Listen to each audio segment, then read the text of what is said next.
Shalom, shalom, que le Seigneur vous bénisse. Dites-moi, est-ce que vous m'entendez bien? Est-ce que vous me recevez bien? Est-ce que vous m'entendez bien? Est-ce que le son est bon?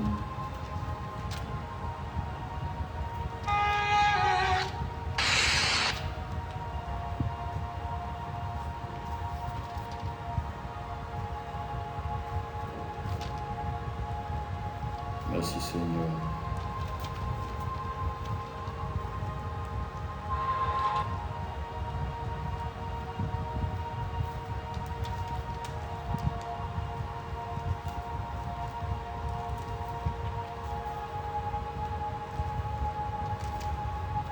Merci de prendre part à ce live. Parce que le Seigneur a quelque chose à nous donner en ce soir. Voilà pourquoi nous avons répondu présent. Nous sommes là pour entendre la voix de Dieu. Nous sommes là pour écouter ce que le Seigneur a à nous dire en ce soir. Prenez la peine de commencer déjà à partager ce direct. Likez, partagez, mettez beaucoup de cœur. Vous savez que sur les réseaux sociaux, il y a des gens qui se font ennemis de Dieu. Donc leur but, c'est simplement de signaler tous les directs qui parlent de Jésus-Christ. Je vous invite donc à partager, à mettre beaucoup de cœur, que ce soit en ce moment ou bien alors que nous allons shifter dans cette rencontre. Prenez la peine de mettre beaucoup de cœur, identifier les gens, partager avec les gens qui sont autour de vous. C'est un soir exceptionnel, c'est un rendez-vous surnaturel. Vous savez, les jours passent, mais les jours ne se ressemblent pas. À chaque jour suffit sa peine. Donc chaque jour, il y a quelque chose de nouveau que Dieu veut faire dans notre vie. Chaque jour, il y a un vin nouveau que le Seigneur veut déposer dans notre vie. Je crois que ce soir, le Seigneur saura également déverser sur toi son vin nouveau dans le nom de Jésus-Christ. Dis Amen là où tu es. Dis je reçois au nom de Jésus. Ton vin nouveau ne sera pas mon vin nouveau. Nous serons tous là, mais chacun va recevoir selon sa mesure. On peut tous écouter ce message, mais il y a quelque chose qui va certainement attirer toi ton attention. Il y a quelque chose certainement que tu vas recevoir que l'autre ne va pas recevoir ce soir. Voilà pourquoi sois disposé. Ce n'est pas parce que tu es chez toi et que c'est un live que tu vas te permettre de faire ce que tu veux, rester couché comme ça. Non, prends les dispositions qu'il faut. Assieds-toi, tiens-toi debout, mets des écouteurs, sois surtout disposé. Nous allons commencer dans peu de temps, avant 22h. Par la grâce de Dieu, nous aurons terminé. Mais c'est maintenant que quelque chose doit se passer. Je veux que nous puissions commencer ce moment par la prière. Tout à l'heure, ma soeur souveraine va nous rejoindre, mais nous allons commencer par la prière. Je veux que tu commences à élever la voix afin de rendre grâce à Dieu. Commence à élever la voix, commence à dire merci à Dieu pour cette journée. Commence à lui dire merci pour ce soir. Commence à lui dire merci pour ta famille. Commence à lui dire merci parce que tu as pu entrer dans le mois de juin. Commence à lui dire merci parce que tu es sorti de chez toi et aucun accident ne t'a touché. Commence à lui rendre toute la gloire pour ce que tu as vu et pour ce que tu n'as même pas encore vu. Dis Seigneur Jésus, je bénis ton saint nom. Est-ce qu'on peut le faire ensemble? Est-ce qu'on peut ensemble élever la voix? Élevons la voix ensemble, prions le Seigneur. Prions le Seigneur, prions le Seigneur. Père, dans le nom de Jésus, nous voulons te rendre toute la gloire pour ce moment que tu disposes. Nous sommes là dans ta présence. Et puisque tu es le roi des rois, puisque tu es le Seigneur des seigneurs, puisque tu es le Dieu au-dessus de toutes choses, avant d'entrer dans ce moment d'enseignement, ce moment de partage, nous voulons prendre la peine de commencer ce temps en disposant l'atmosphère, mais surtout en te rendant toute la gloire. David a dit, comment rendrai-je grâce au Seigneur pour tout le bien qu'il m'accorde? Le Seigneur t'a rendu tellement grâce, le Seigneur t'a tellement protégé. Regarde combien de fois, parfois même tu marches dans le péché, mais Dieu te préserve. Regarde combien de fois, parfois tu es détruit, mais Dieu te garde. C'est simplement la manifestation de son amour. Dis Seigneur, je te remercie pour ton amour qui est manifesté dans ma vie. Je te remercie pour ton amour qui est manifesté pour ma famille. Je te remercie pour l'amour que tu déverses sur ma Côte d'Ivoire. Merci parce que tu m'as donné de te rencontrer. Merci parce que tu m'as donné permet d'être là au devant de toi. Plusieurs personnes ont déjà perdu la vie. Plusieurs personnes ne sont plus là. Mais moi, tu me donnes d'avoir une grande espérance de vie, je le crois. Moi, Seigneur Jésus, tu me donnes constamment, même quand je m'éloigne de toi, de retrouver le chemin qui mène à toi. Voilà pourquoi mes regards sont tournés vers toi en ce soir. Mon cœur bat pour toi en ce soir. Merci parce que tu me donnes ton amour. Parce que ton amour pour moi est intarissable. Je sais que de jour en jour, tu me manifesteras ta bonté. Je sais que de jour en jour, tu me manifesteras ta gloire. Je sais que de jour en jour, tu seras fidèle à tes promesses dans ma vie. Ta parole déclare que même lorsque moi je demeure infidèle, toi, tu demeures fidèle. Voilà pourquoi je vais te célébrer pour ta fidélité. Je vais te célébrer pour ta grandeur. Je vais te célébrer pour ta bonté. Je vais te célébrer pour ta présence dans ma vie. Béni soit l'Éternel. Béni soit Yahweh. Béni soit le Dieu qui est grand. Dans le nom de Jésus-Christ. Tu vas encore prier en ce soir. Oui, tu as besoin de prier. Tu as besoin de prier. Est-ce que quelqu'un aime la prière ici? Venez de nous rejoindre. Restez là avec nous. Nous sommes simplement en train de prier pour prédisposer ce temps à pouvoir recevoir la parole du Seigneur. Mais avant toute autre chose, tu as besoin d'être disposé. Savez-vous qu'il y a des personnes dans lesquelles il y a une vie ou une maison qui domine par l'atmosphère qu'elle présente. Autrement dit, il y a parfois une certaine lourdeur qui se trouve dans le lieu dans lequel tu es. Il y a des endroits qui sont consacrés à Dieu. Il y a des endroits qui sont consacrés au diable. Il y a des endroits qui sont envoûtés. Il ne faut pas que l'influence de l'endroit dans lequel tu te tiennes puisse influencer ta vie. Et surtout, alors que tu t'apprêtes à recevoir quelque chose de puissant, tu as besoin de prier pour l'atmosphère. On s'est levé la voix pour que tu puisses prier pour l'atmosphère qui se trouve dans le lieu dans lequel tu te trouves. Élève la voix comme ça, prier. Dis, l'atmosphère de ma maison ne m'empêchera pas de recevoir ce que Dieu a prévu pour moi. L'atmosphère du salon ne m'empêchera pas de pouvoir échapper à la grâce que Dieu a réservée pour moi. Dis Seigneur, je prie que tu disposes l'atmosphère.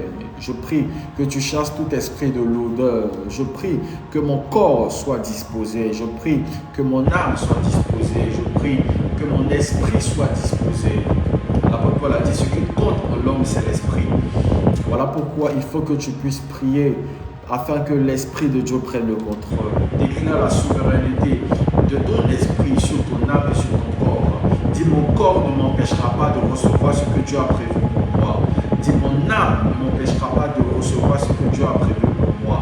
Mais mon esprit va capter ce que Dieu a prévu pour moi. Dis, je ne partirai pas de cela sans pourtant avoir compris la portion de ce que Dieu voudrait me dire en ce soir. Dis, j'ouvre mon esprit en ce soir. Dis que les facultés de mon esprit soient ouvertes en ce soir. Dis Seigneur, je veux être là, disposé, prêt à recevoir la bonne portion, prêt à recevoir la bonne nourriture, prêt à recevoir la bonne partie. Dans le nom de Jésus-Christ, prie le Seigneur, prie le Seigneur, prie le Seigneur. Si tu sens le besoin de commencer à prier en langue, tu es seul à la maison, il n'y a personne autour de toi, tu sens vraiment que ta journée a été chargée en émotions, tu sens que ta journée a été peut-être fatigante, tu sens que ta journée n'a pas été facile, tu sens que ton cœur est lourd. Il faut que tu identifies tout ce qui peut t'empêcher de rentrer convenablement dans ce moment et tu dois élever la voix à cet effet. Voilà pourquoi j'insiste pour que tu puisses prier, j'insiste pour que tu prennes au sérieux ce moment, j'insiste pour que tu sois apte à recevoir cela. Jésus-Christ a parlé au travers de cette parabole des différentes terres qui peuvent recevoir ou non sa parole, sa portion. Tu dois être cette terre qui puisse recevoir convenablement la parole de Dieu.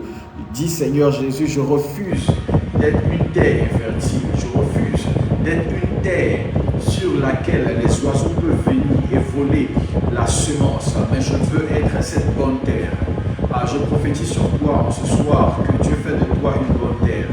Je prophétise ce soir que Dieu dispose ton cœur. Je prophétise en ce soir que la paresse te libère. Je prophétise en ce soir que tout esprit de manque de connaissance, tout esprit qui vient comme une forteresse pour empêcher à l'excellence de la connaissance de Jésus, que cet esprit soit lié dans ta vie dans le nom de Jésus. Vous êtes connectés maintenant, restez dans cette atmosphère de prière. Prenez la peine Mettez beaucoup de cœur durant ce live et partagez-le avec des personnes qui sont autour de vous. Tu sais, parfois aujourd'hui, on a tellement honte d'aller évangéliser alors que c'est ce que le Seigneur nous demande de faire.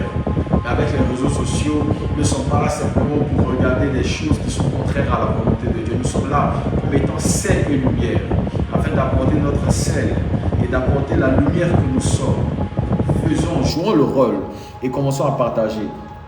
Commence à partager, descends, va juste en bas de cet écran, tu vas voir l'option partager. Descends, partage avec plusieurs personnes, partage avec les personnes qui sont proches de toi, partage avec tes amis qui sont sur Facebook, partage également dans des groupes. Nous avons besoin en ce soir de rentrer dans quelque chose de spécial, de rentrer dans cette intimité particulière.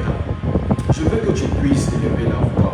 Je veux que tu puisses prier et que tu dis, Seigneur Jésus, ce soir, laisse-moi entendre ta voix. Tu sais, l'une des grandes qualités que David avait, c'était qu'il était accro à l'écoute de la voix de Dieu. David ne faisait rien sans pour autant avoir écouté Dieu. On échoue. Pourquoi? Parce qu'on ne sait plus écouter Dieu. Ce soir, tu as besoin de pouvoir écouter Dieu. Ce soir, ton esprit a besoin d'être disposé. Ce soir, tu dois capter quelque chose dans l'atmosphère. Il y a peut-être une clé que tu dois recevoir en ce soir. Certainement, peut-être que tu connais déjà le Seigneur, mais il y a quelque chose que tu dois toujours apprendre de la part de Dieu. Je veux que tu puisses prier en disant, Seigneur, donne-moi d'être disposé, donne-moi d'être attentif pour que je puisse écouter ta voix. Lève la voix, commence à prier avec moi. Commence à prier avec moi. Prions ensemble, Seigneur. Père, dans le nom de Jésus, je veux élever la voix maintenant avec mes frères, avec mes soeurs, avec mes fils spirituels. Nous voulons élever la voix maintenant. Nous sommes dans ta présence. Ce qui compte dans ta présence, ce n'est pas combien de fois nous parlons, mais c'est combien de fois nous reconnaissons et combien de fois nous entendons ta voix. Parfois nous parlons tellement dans les moments de prière que nous oublions que nous devons plus aiguiser notre écoute de ta voix. Je veux prier pour que ta voix ne manque pas durant ce moment de prière. Je veux prier pour que toute personne assise chez elle puisse recevoir, écouter, entendre ta voix. Ne nous laisse pas manquer ta voix, ne nous laisse pas manquer ta parole. Nous voulons entendre cette parole et nous voulons la mettre en pratique. Nous voulons être disposés pour cette bonne parole et la mettre en pratique. Plus de toi, Éternel. Nous voulons seulement plus de toi. Nous voulons seulement plus de toi. Nous voulons seulement plus de ta voix, plus de ta parole, plus de discernement, plus d'écoute de ta voix. Nous voulons faire la différence entre la voix de la chair et la voix qui vient de l'esprit. Il est écrit marcher selon l'esprit et vous n'accomplirez pas les désirs de la chair. Puisque nous voulons marcher selon l'esprit, c'est parce que nous avons un but, c'est de pouvoir obéir à l'esprit afin de marcher selon l'esprit et nous éloigner de l'écoute de la chair. Nous prions maintenant que toutes sortes de forteresses soient brisées et soient chassées durant ce moment de prière par la puissance du Saint-Esprit au nom de Jésus-Christ. Je veux que tu puisses encore prier. Vous savez, dans le livre d'Actes des Apôtres, arrivé à un certain moment, ils se sont rendus compte qu'ils étaient devenus des administrateurs. Ils ont dit non, ce n'est pas normal.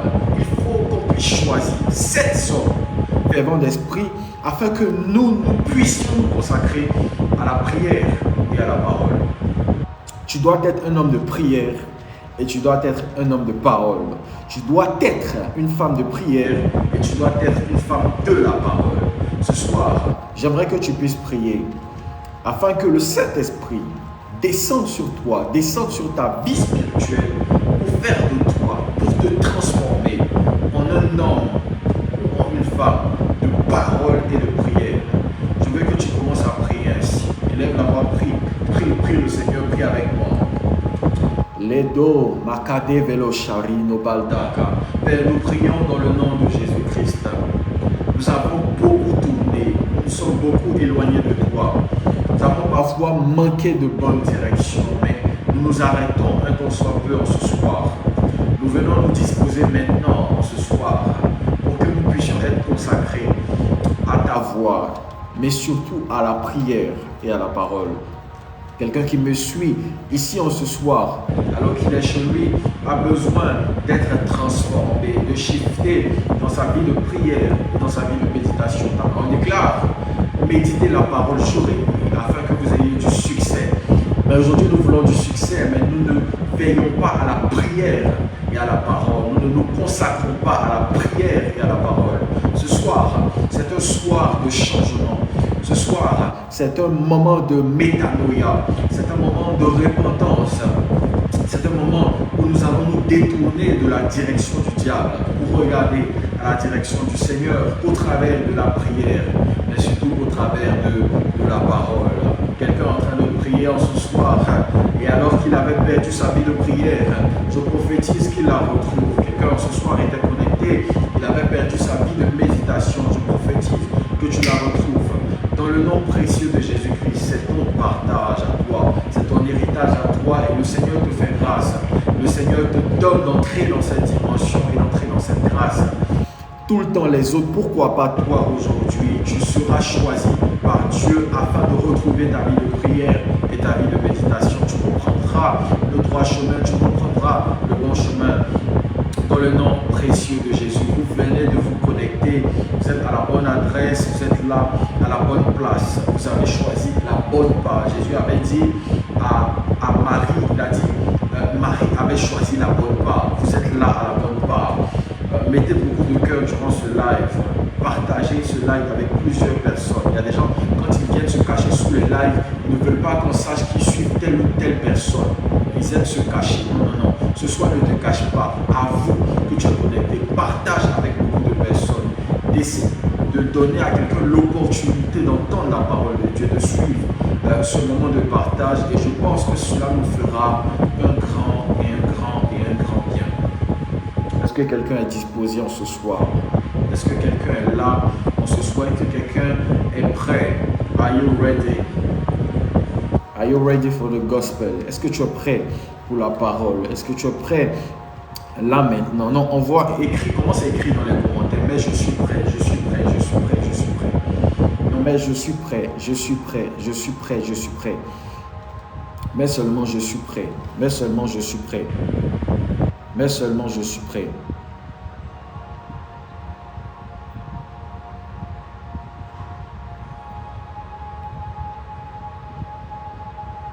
Mais seulement je suis prêt, je suis prêt, je suis prêt. Mais seulement je suis prêt. Non, tu peux même parler anglais. Mais I'm ready. Mais seulement I'm ready. Alors si Souveraine est là, elle pourra simplement m'envoyer une invitation et je vais simplement l'ajouter pour qu'on puisse ensemble commencer.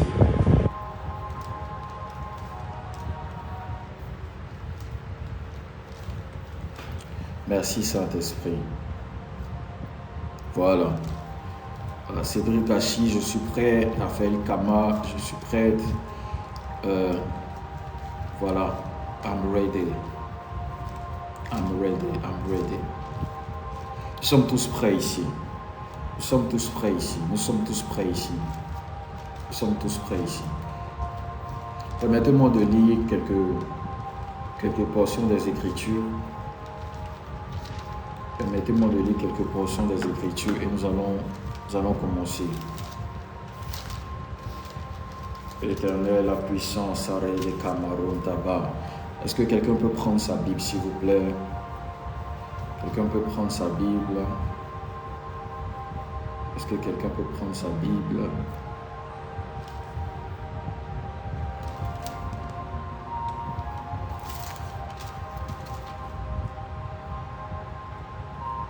Est-ce que quelqu'un peut prendre sa Bible? Est-ce que vous êtes prêts? Alors, prenons Jean chapitre 3. Jean chapitre 3. Gloire au Seigneur, Ézéchiel, que Dieu te bénisse, que la parole du Seigneur soit avec toi, soit sur toi, au nom de Jésus. Jean chapitre 3. Jean chapitre 3. Ok.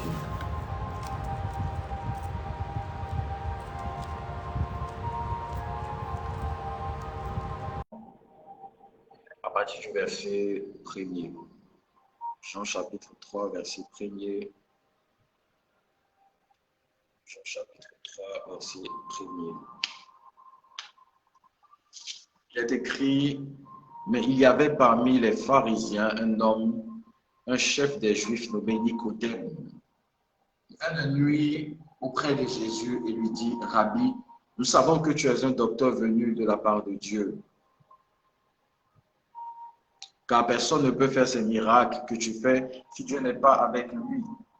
Jésus lui répondit, en vérité, je te le dis, si un homme ne naît de nouveau, il ne peut voir le royaume de Dieu. Nicodème lui dit, comment un homme peut-il naître quand il est vieux?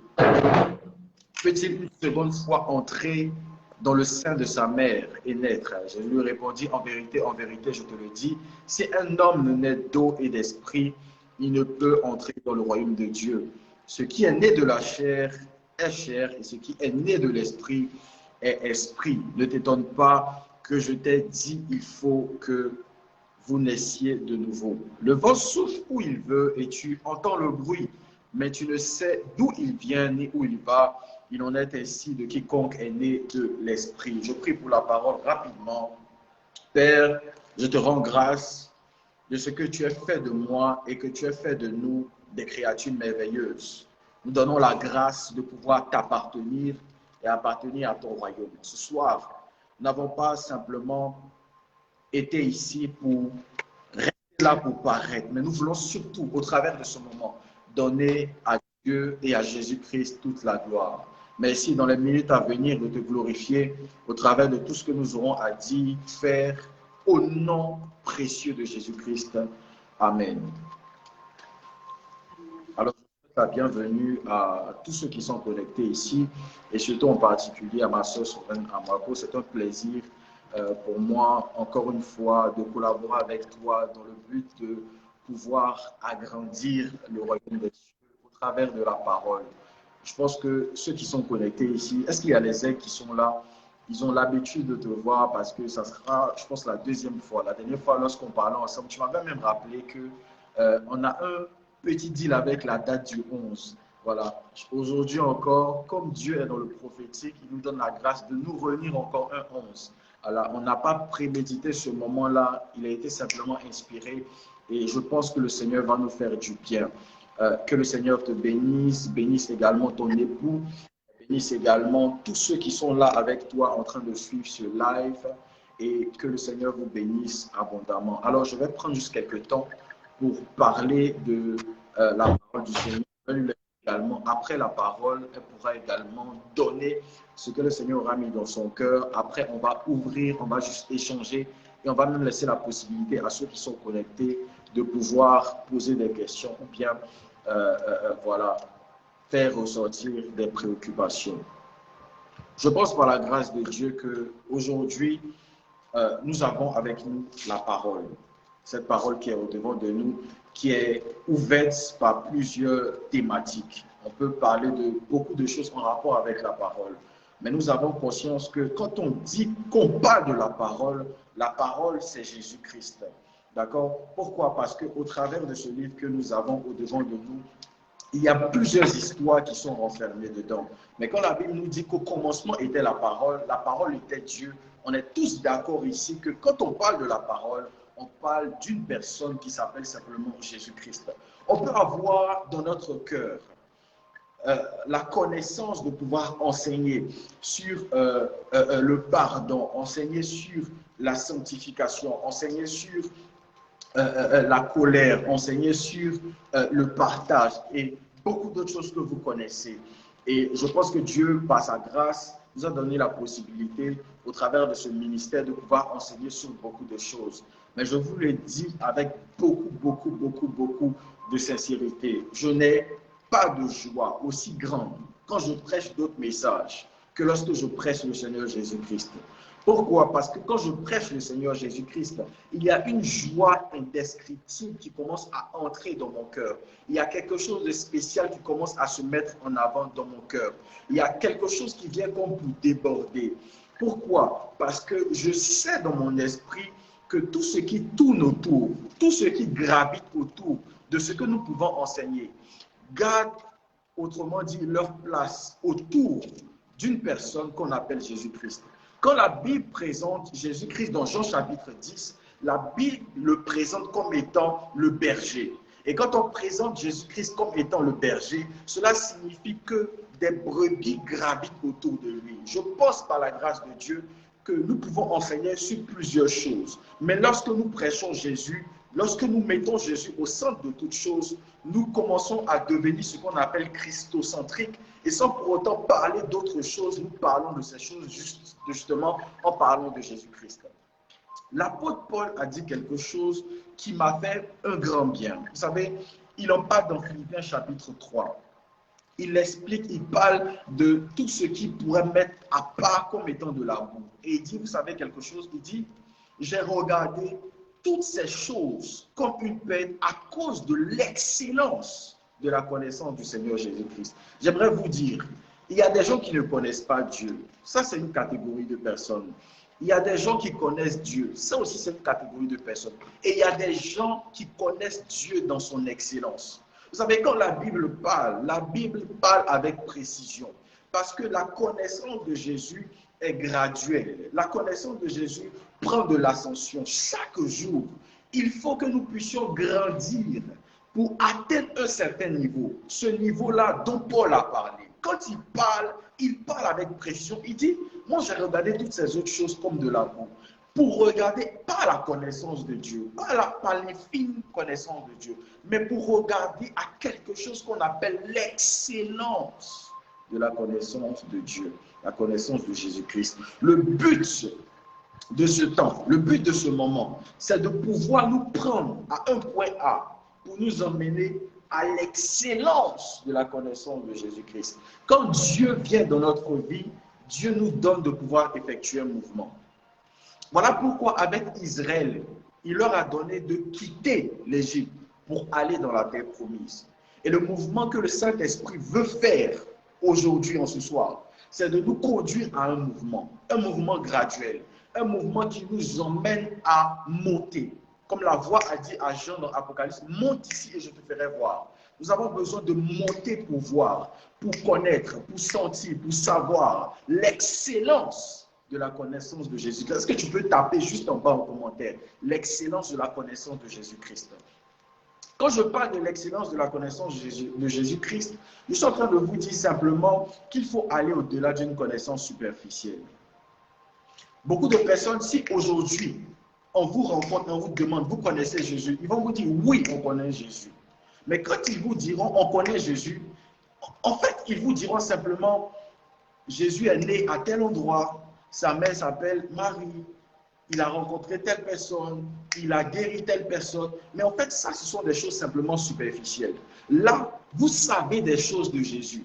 Mais le connaître, c'est aller à un certain niveau. J'ai pris la peine tout à l'heure, lorsque j'ai ouvert la Bible, qu'on puisse aller dans les Écritures, dans Jean chapitre 3. Et là-bas, on parlait d'un homme qui s'appelait Nicodème. Nicodème était docteur. Docteur dans le sens où il enseignait, d'accord, la Torah. Il connaissait la Torah. Il était pharisien, il était docteur de la loi. Donc c'était un homme certainement qui avait de la connaissance. Et même quand il est arrivé, certainement qu'il avait entendu aussi parler de Jésus. On lui avait raconté des choses sur Jésus. Donc sa connaissance était superficielle. Mais comme les autres pharisiens, il y a eu quelque chose qui s'est passé. C'est que Nicodème s'est dit, moi, je suis docteur de la loi. J'ai entendu parler de ce Jésus. Mais ça là, ça ne me conduira pas à l'excellence. Non, non, là c'est limité. Qu'est-ce que je veux faire? Les autres décident de dormir. Moi, pendant la nuit, je me lève et je vais à la rencontre de Jésus pour savoir qui il est. J'aimerais te dire, l'excellence de la connaissance de Jésus-Christ commence par effectuer un mouvement et commence à te dire, aujourd'hui, je ne connais pas Jésus. Tant qu'aujourd'hui, tu te diras, je connais Jésus, tu ne connaîtras pas. Oui. Parce que ayons l'humilité de reconnaître qu'on ne connaît pas Jésus. Tant que derrière, tu te diras, oh, je connais Jésus, dès l'instant, même de manière académique, nous avons tous, parfois pour certains ici, eu à étudier. Dès l'instant où tu te dis, tu connais, tu es freiné dans ta connaissance. Parce que la meilleure manière de connaître, c'est de dire, je ne connais pas. La meilleure manière de découvrir, c'est de dire que je n'ai jamais découvert. Voilà pourquoi nous parlons de redécouvrir. Redécouvrir, c'est quoi? Redécouvrir, c'est découvrir d'une autre façon. Quand tu veux cerner Jésus, il se cache. La Bible déclare que la gloire de Dieu, c'est de cacher les choses. Et la gloire des rois, c'est de découvrir les choses qui sont cachées. Autrement dit, quand tu penses que tu peux enfermer Jésus dans une bouteille, tu l'as perdu. Parce qu'il se peut qu'au moment où ils sont en train de bouger, toi, tu sois encore arrêté parce que tu dis que tu le connais. Donc, Nicodème a dit, non, je ne vais pas rester là. Je me lève même de nuit et j'irai à sa rencontre. J'irai lui poser des questions. J'irai lui parler. J'irai le questionner. Parce que je veux savoir, ce Jésus-là, dont les autres parlent, je sens qu'il y a quelque chose d'autre à savoir. Certainement que vous qui êtes là, vous aviez sans doute touché Jésus-Christ dans une certaine révélation. Moi, Christ m'a attrapé dans un temps où j'étais dépressif, dans un temps où je sentais qu'autour de moi, des portes étaient en train de se fermer. Je sentais qu'autour de moi, il y avait encore l'échec qui commençait à entrer dans ma vie. Ah, mais si je ne sais pas de commencer à le connaître, il y aura un problème. Mais avant, je me disais, ah, mais je connaissais Jésus, mais pourtant tout était bloqué. Je me disais, je connaissais Jésus, mais il y avait des blocages dans ma vie. Je me disais, je connaissais Jésus, mais je faisais des choses qui étaient indignes à sa parole. Je dis, ah, mais en fait, c'est qu'en réalité, je ne connais pas Jésus. Aller à l'église ne fait pas de toi quelqu'un qui connaît Jésus. Oui. Aller à l'église ne fait pas de toi quelqu'un qui connaît Jésus. Moi, je suis allé à l'église, mais je ne le connaissais pas. Et aujourd'hui, je suis encore dans un processus. Chaque jour, quand je perçois quelque chose, je dis, ah, ok, je vais encore demander, Seigneur, aide-moi à te découvrir, aide-moi à te connaître, aide-moi à te cerner, aide-moi à te voir, aide-moi à te tirer derrière chaque expérience que je vis. Et aujourd'hui, on doit avoir l'humilité de se dire, je sens personne, chacun connaît sa vie, chacun connaît sa vie. Et on doit avoir l'humilité de dire, aujourd'hui, je sens que il y a quelque chose que j'ai manqué. Il y a quelque chose que je dois savoir. Il y a quelque chose que je dois percer. Quand j'étais en train de parler tout à l'heure, j'étais en train de dire qu'il y a beaucoup de personnes qui croient connaître Jésus. Admettez avec moi l'apôtre Paul, zélé, persécuteur de l'Église, circoncis le 8e jour. Lui, dans son esprit, quelqu'un pouvait s'arrêter devant lui pour lui dire qu'il ne connaissait pas Dieu. Mais attends, il y a longtemps qu'il a coupé ta tête en fait. L'apôtre Paul. Non. Quand on lui parlait de Jésus, pour lui, c'était faux. Les gens étaient en train de s'égarer. Les gens étaient en train de prendre une autre voie. Les gens étaient en train de prendre une autre direction. Mais le jour où il était sur le chemin de Damas, c'est ce jour-là qu'il s'est rendu compte qu'il n'avait jamais rencontré Dieu, qu'il n'avait jamais connu Jésus-Christ. Peut-être que tu es dans cette circonstance.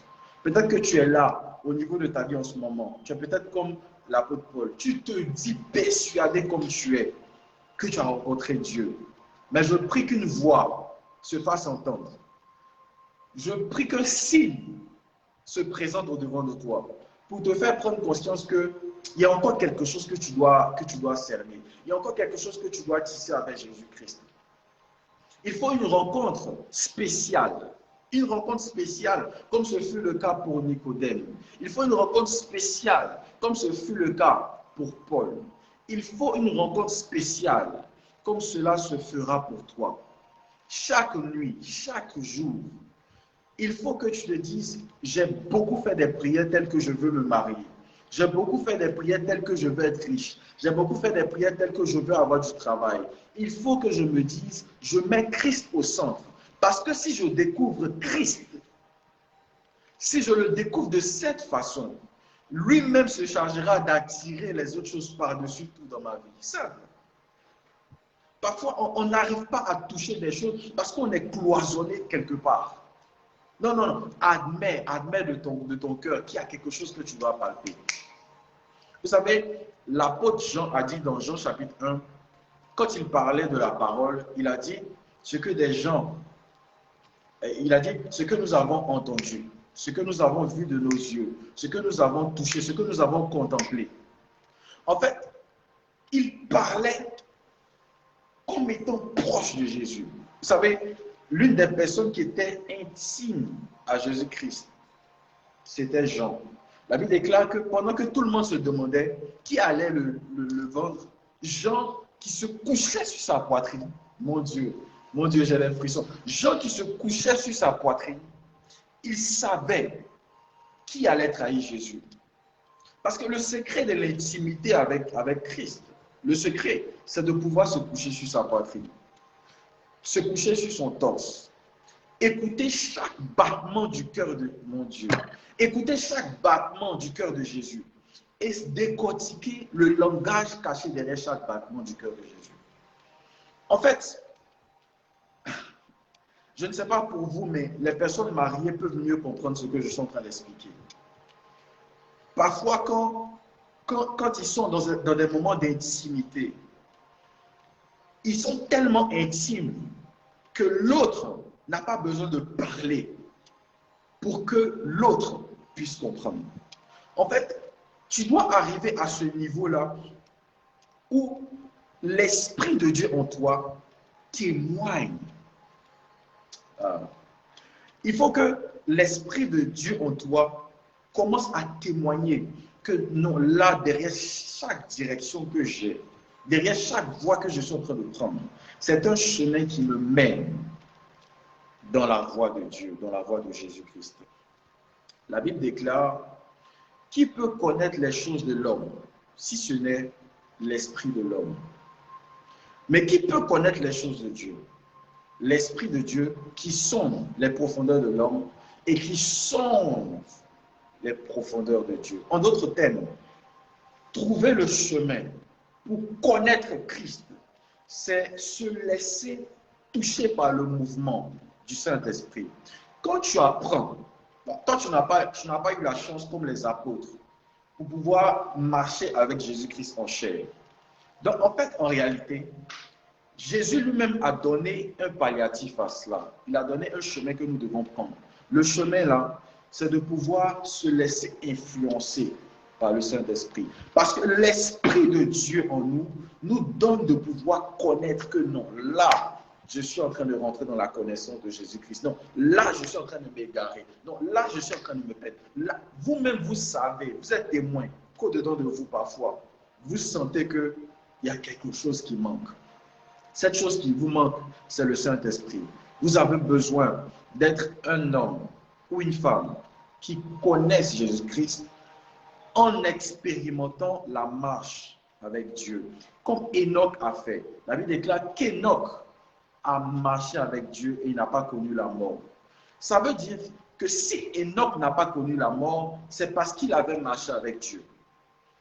Donc celui qui marche avec Dieu ne connaît pas la mort, mais connaît la vie. Et la vie, c'est Jésus-Christ.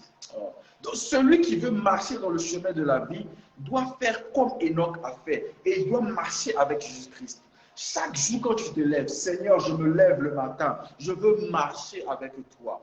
Lorsque je vais au travail, lorsque je vais au marché, lorsque je vais pour les études, peu importe là où je vais, je veux marcher avec toi. Non, en fait, tu dois saisir la main de Jésus-Christ et marcher avec lui. Non, non, non. Voilà. Nous parlons ici aussi, quand on parle de découvrir, redécouvrir le secret de l'intimité. Là, je suis en train de chuter, je ne veux pas trop parler parce que voilà, la guest est là, elle va tout à l'heure libérer quelque chose. Donc, quand on parle de marcher, on parle de parcourir, on parle de redécouvrir, on parle de relation. D'accord? On parle de relation aussi. Je veux finir par là. Je veux dire quelque chose d'important. Ne passons pas plus de temps dans la présence des hommes que dans la présence de Dieu. Toutes les fois où nous passons plus de temps dans la présence des hommes que dans la présence de Dieu, on est en train de créer un grand fossé entre nous et Jésus-Christ. N'aimons pas plus les hommes plutôt que Dieu, plutôt que Jésus. En fait, vous devez comprendre que le secret pour parvenir et pour parfaire votre vie relationnelle, même avec les hommes, ça commence par parfaire votre vie relationnelle avec Jésus-Christ. Oui, oui, oui. L'échec dans la vie relationnelle avec les hommes est le fruit de la plus grande importance qu'on donne aux hommes par rapport à l'importance qu'on donne à Jésus. La Bible est très claire. Tu aimeras ton Dieu. Et puis après, tu aimeras ton prochain. Mais nous voulons aimer notre prochain et nous voulons après aimer Dieu. Oh, ça ne marche pas, mon Dieu. Ça ne marchera pas. On doit commencer par aimer Dieu, qui nous ouvrira la porte et nous donnera le bon chemin pour savoir aimer aussi les autres. Je veux vous dire quelque chose, je chute véritablement. Je chute véritablement, je chute véritablement. Placer Christ au centre de votre vie, c'est vous dépouiller, c'est enlever un vêtement pour porter le vêtement de Christ. C'est décider d'aller en eau profonde avec Christ. C'est décider de pouvoir faire un mouvement, tel le mouvement du vent. Le vent souffle où il veut. On entend le bruit, mais on ne sait d'où il vient ni où il va. Ainsi, l'on est de tout homme qui est conduit par l'Esprit de Dieu. Et n'oublions pas que dans Actes des Apôtres, on appelle le Saint-Esprit l'Esprit de Jésus.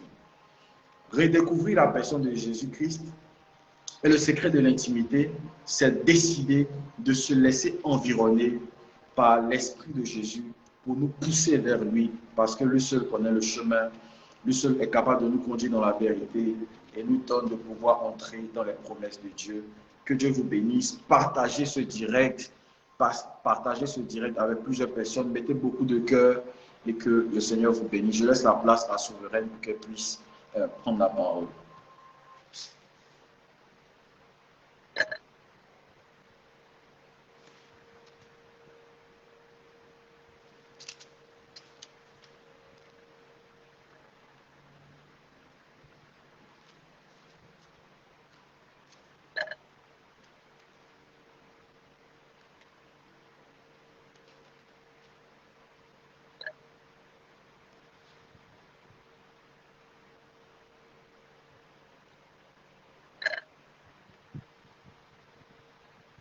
Bon, là, moi, j'arrive pas à t'entendre. Je ne sais pas pour les autres.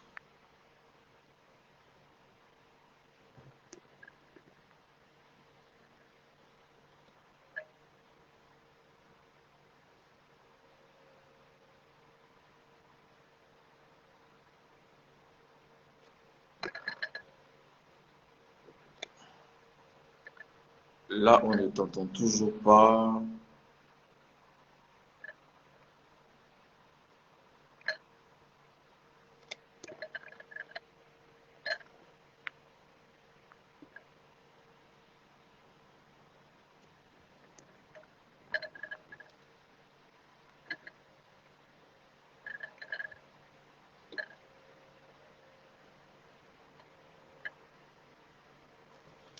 Là, on ne t'entend toujours pas.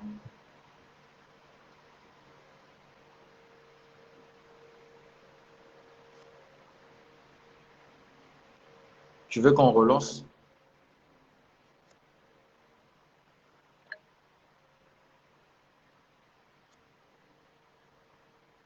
Soyez disposés, soyez disposés, soyez disposés.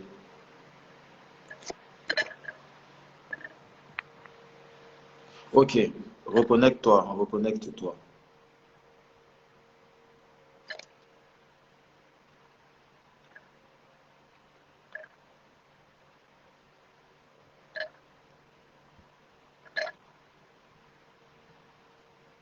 Voilà. Ne quittez pas. Tout à l'heure, on va se reconnecter. Je pense que c'est un souci technique.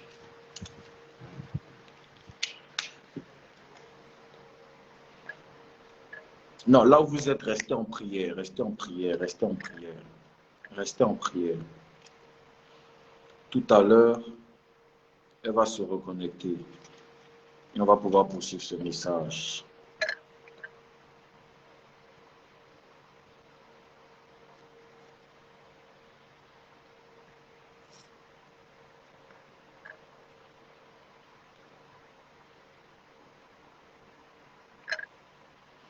Non, est-ce que quelqu'un a pu percevoir l'essence de ce message ce soir?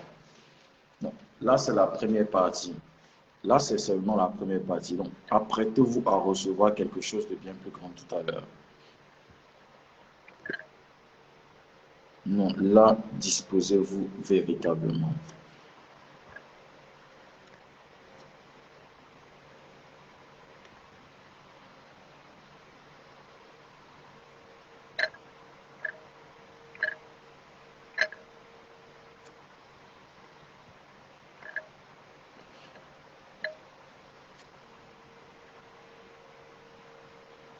Pas un pas sans pas, Je ne veux être qu'à toi quand tu es le roi. Ok. Est-ce que vous m'entendez là? C'est bon? Le son est bon? Ouais, Oh, béni le Seigneur. Donc, je disais tout à l'heure, merci beaucoup, prophète, pour l'invitation. Comme il le disait, on a un mystère avec le chiffre 11. Donc, peut-être que Dieu nous parle. Et aujourd'hui, on découvrira notre intimité, l'intimité avec le Seigneur ou intimité avec Christ. On va parler de redécouvrir. Et qui parle de redécouvrir, parle de découvrir à nouveau. Où on met re, ça veut dire que c'est à nouveau. Donc, exemple, représenter, c'est présenter à nouveau, etc. Et qui peut me dire, parce que moi j'aime bien qu'on cause ensemble, qu'on parle ensemble, donc qui peut me dire la première fois où Dieu a été en intimité, je vais mettre ça comme ça, a été en intimité, et pour vous simplifier, je vais dire avec une femme. Si je dis a été en intimité avec quelqu'un, vous allez réfléchir loin, etc. Donc, où Dieu a été en intimité avec une femme, et c'est fort, Dieu a été en intimité avec une femme, mais je sais que vous avez déjà percé le mystère. Donc, c'est qui? De par qui? Dans les commentaires, qui peut nous dire où Dieu a été en intimité avec une femme? Yes. J'attends vos réponses dans les commentaires.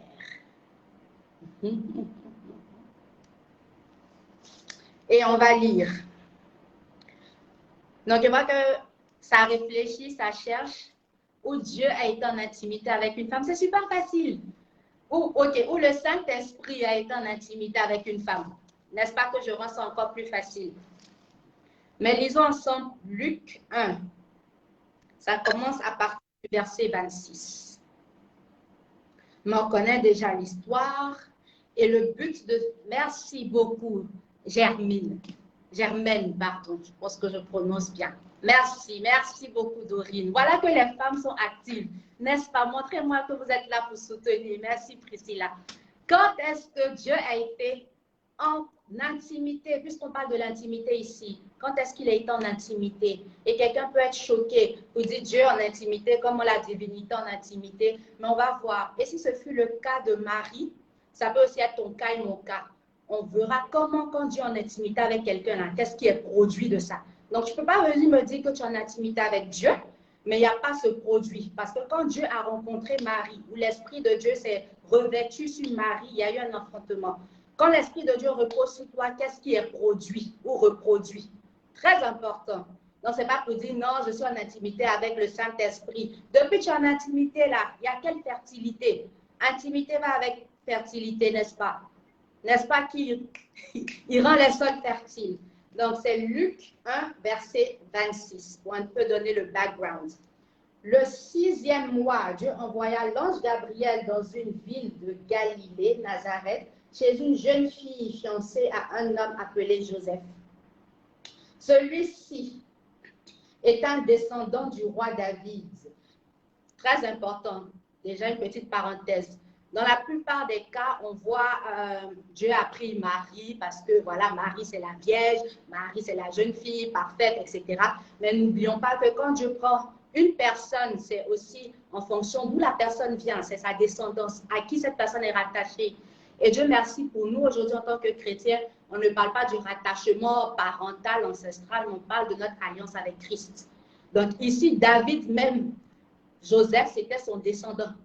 Donc, ce n'était pas un gars lambda. Si Dieu les a choisis ensemble, c'est important. On dit ici, il était descendant du roi David. Le nom de la jeune fille était Marie.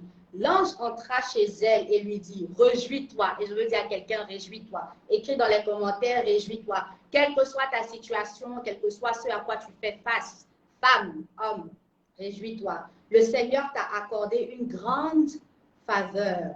Il est avec toi. Marie fut très troublée par ces mots. Elle se demandait ce que pouvait signifier cette salutation. L'ange lui dit alors, n'aie pas peur, Marie, car tu as la faveur de Dieu. J'ai la faveur de Dieu. Confesse que tu as la faveur de Dieu tous les jours de ta vie. Très important. Bientôt, tu seras enceinte. Tu seras enceinte. Puis, tu mettras au monde un fils que tu nommeras Jésus. Il sera grand. Quand l'Esprit de Dieu est revêtu sur toi, sur moi, nous mettons bas, ou nous sommes enceintes, ou nous enfantons, ou nous reproduisons, quel que soit le mot que tu veux choisir, et ce qui sort est grand. C'est à la dimension de celui qui a produit ça en toi. Donc, tu ne peux pas me dire que tu es en intimité, et dans ton intimité, il n'y a pas de fertilité. Et dans cette fertilité, même là, ce qui sort, c'est petit. Ça ne correspond pas à la dimension divine. Donc, ce qui doit sortir de toi est grand. Compare. Ce qui sort de moi, est-ce que c'est la dimension de mon intimité? Tu ne peux pas faire un enfant physiquement ici pour ton mari, puisqu'on parle au couple ici dans ce contexte, faire enfant. Et l'enfant ne ressemble à aucun de vous deux. Ça ressemble à la personne qui a mis la semence. Et ici, c'est le Saint-Esprit. Il sera grand et on l'appellera Fils du Dieu très haut. Est-ce que ce que tu enfantes déjà est grand? Est-ce que ce que tu enfantes de ton intimité avec Dieu déjà peut être distingué et appelé très haut? Est-ce que c'est quelque chose de grandiose? C'est important.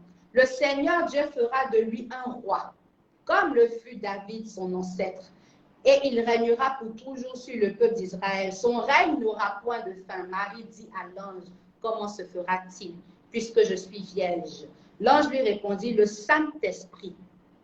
Le Saint-Esprit, l'élément dont on a besoin, surtout dans tous les aspects de nos vies. Et en cette période pentecôtique, c'est pas encore fini, on est toujours dans l'atmosphère de Pentecôte. C'est le moment propice.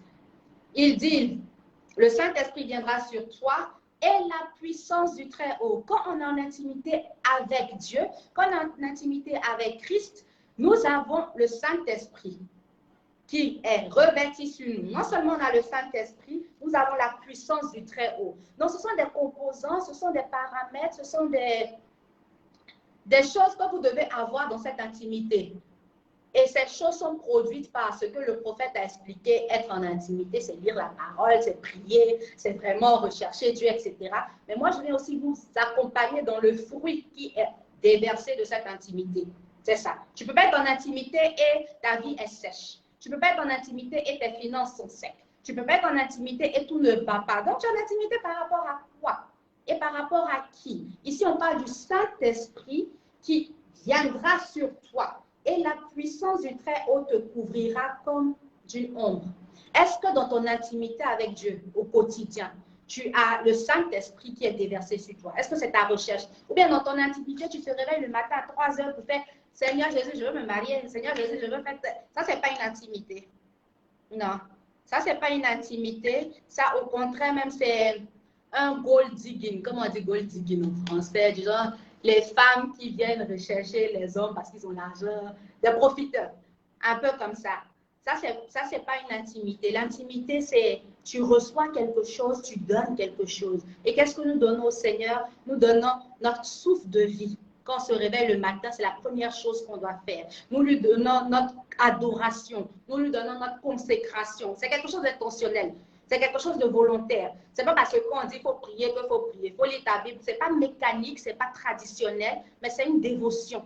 Donc, quand tu donnes de toi, c'est comme il a donné l'exemple, aller avec son mari. Tu donnes de toi volontairement. Il y a des fois aussi, tu n'as pas envie de donner de toi volontairement, mais comme c'est une dévotion vis-à-vis de notre Seigneur, tu n'as pas envie de te réveiller, mais tu le fais par amour pour qui il est. Et non nécessairement pour ce qu'il a fait. Donc, comme Dieu ne te bénit pas 2 jours là, tu ne pries pas. Ma chérie, c'est toi tu perds. Parce que lui, il n'a rien à perdre. C'est nous qui recherchons d'être en intimité quotidiennement avec lui. C'est ça. Et il désire, il mérite notre adoration. Ici, on continue, te couvrira comme une ombre, que le Saint-Esprit te couvre comme une ombre dans tout ce que tu fais. Que le Saint-Esprit te couvre comme une ombre. C'est ça l'intimité. L'intimité, ce n'est pas dans la bouche. L'intimité, ce n'est pas en chanson. L'intimité, c'est cette couverture du Saint-Esprit tous les jours. Et quand le Saint-Esprit te couvre, tu fais les choses du Saint-Esprit. Tu ne peux pas dire que tu es en intimité, que le Saint-Esprit t'a recouvert et voilà, tu es dans le bras de qui, je ne sais pas. Ça ne marche pas comme ça. Il faut que la vie corresponde. Tu ne peux pas dire que tu es en intimité, mais tu es dans tes amitiés de je ne sais quoi. Ça ne marche pas comme ça. C'est le Saint-Esprit qui te couvre, mais c'est toi qui couvres le Saint-Esprit. On ne sait pas qui couvre son ami. Quand même, que le Saint-Esprit te couvre. Couvre de son nom, d'une ombre. C'est pourquoi on l'appellera saint et fils de Dieu, l'enfant qui doit naître. Ok, Elisabeth apparente, on connaît l'histoire. Très important. Donc là, on voit les fruits qui en découlent de notre intimité avec Dieu. Est-ce que tu es dans cette intimité? Si oui, quel est le fruit? Quel est le fruit? Ma deuxième question pour vous. Vous avez tellement bien répondu à la première, qui était Marie, qui est cette personne qui a été en intimité avec le Saint-Esprit et elle a enfanté quelque chose de grand. C'est ça. Donc, toute intimité, pour ceux qui prennent des notes, toute intimité mène à la fertilité. On a vu ça. Maintenant, qu'est-ce que ton intimité avec Christ reproduit? Oui, dites-moi rapidement. Qu'est-ce que ton intimité avec Christ reproduit? J'ai besoin de voir les fruits de l'enfantement ici. Qu'est-ce que ton intimité avec le Saint-Esprit reproduit? Yes! Et je vais vous dire ce qu'elle doit reproduire, cette intimité. Qui parle d'intimité parle de fertilité. C'est ça. Jésus dit, on les reconnaîtra par leurs fruits. Quand Jésus dit, je ne vous ai point connu, on parle de connaître quelqu'un ici, là, c'est dans l'intimité. Ok, Inès dit un amour profond. Yes, j'aime ça. Pourquoi pas? Qu'est-ce que ton intimité produit? Tu ne peux pas être intime avec le Seigneur et ne pas produire quelque chose. Le fruit de l'esprit, yes. Qu'est-ce que ton intimité produit? Ok, voyons Pierre. Pierre, le grand Pierrot. La croissance, merci. Pourquoi pas? Elle produit l'amour des âmes. J'aime ça. Des âmes perdues. Attends, laisse-moi voir ton nom. Elle produit l'amour des âmes perdues. Francisca. Thank you. Voyons Pierrot, le grand Pierre, celui qui a renié Jésus. Ou bien, c'est comme ça qu'on le reconnaît maintenant. Celui qui a fait quoi? Alors que c'est sur Pierre, quand Jésus demandait, qui dit-on que je suis? Les autres ont dit pour eux, tu es un prophète, tu es, voilà, un ceci, un cela. Et Pierre, par l'Esprit de Dieu, c'est toujours avec l'Esprit de Dieu, on ne peut pas juste dire de notre propre chair. Pierre dit, tu es le Fils du Dieu vivant. Et Jésus lui a dit, ce n'est ni la chair ni le sang qui t'ont révélé cette chose, mais mon Père, n'est-ce pas? Mais l'Esprit de Dieu. Ok, ce même Pierrot, quand Jésus lui a dit qu'il allait mourir, le but pour lequel il était venu sur la terre, Pierre dit, il ne va pas le laisser faire ça. Il parlait de sa chair. Ok? Jésus dit, arrière de moi, Satan. Depuis quand Fils du Dieu vivant, révélateur de ces phrases, est devenu arrière de moi, Satan. Mais je vous envoie quelque part dans l'histoire de Pierre. Pierrot l'a renié. Jésus lui a dit, tu vas me renier 3 fois quand le coq va chanter, etc. Vous connaissez l'histoire. Mais après, quand le Saint-Esprit est revêtu sur Pierre, il est revenu à lui. Quand ils ont revu Jésus après la résurrection, qu'est-ce que Jésus a dit à Pierre? Si tu m'aimes, je vous donne déjà les indices. Si tu m'aimes, fais quoi? C'est ça l'indicateur. On parle de l'intimité, non? On parle de l'amour. Si tu m'aimes, paie mes brebis. Si tu m'aimes, paie mes agneaux. Si tu m'aimes, paie mes brebis. Il a dit ça 3 fois. Pourquoi?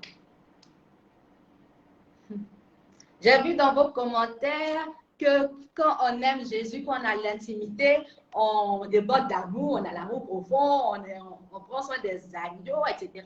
Le fait aussi de porter le fardeau de notre Père, c'est ça. Merci Inès. Si tu m'aimes, paie mes brebis. On est en intimité avec quelqu'un qu'on aime. Vrai ou faux? On n'est pas en intimité parce qu'on veut être en intimité, parce que machin et tout. Si tu m'aimes, paie mes brebis. Merci. Quand on aime, on est en intimité. On est en intimité avec Dieu parce qu'on l'aime. Et aujourd'hui, on est en train de redécouvrir cette intimité en Christ. Quand on aime ou avec Christ, quand on aime, on est en intimité. Quand tu aimes, tu te déverses, tu t'abandonnes, tu fais tout ça, tu es consacré, etc.